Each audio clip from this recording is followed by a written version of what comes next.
Hello everyone, আজ আমাদের হচ্ছে গুড় পিঠে। গুড় পিঠে বলতে মিষ্টি পিঠে বলে যেটাকে তোমরা জানো আর কি। তো অনেকে এটা মিষ্টি পিঠেও বলে থাকবে।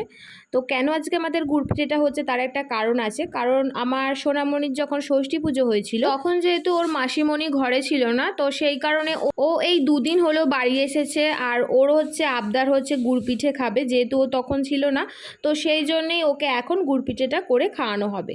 তো তার জন্যই যথাযথ আয়োজন হয়ে গেছে। আর এই যে এখানে গুড় পিঠেও ভাজা হয়ে গেছে, আর ওর আবদারে তো আমাদেরও খাওয়াটা হয়ে যাবে। তো যাই হোক, সকালবেলায় ঘুম থেকে উঠে মানু এখানে ওর মাসিমণির সাথে খেলা করছে, তারপরে এখানে ওর দিদানের কোলে উঠেও একটু খেলা করছে। তো আমাদের তো বেসিক্যালি বাসি পিঠে খেতেই বেশি ভালো লাগে।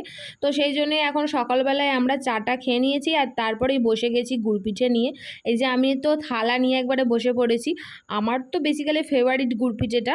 তো আজকের মতো ভিডিওটা এই পর্যন্তই। দেখা হবে নেক্সট শর্টে। Tata bye.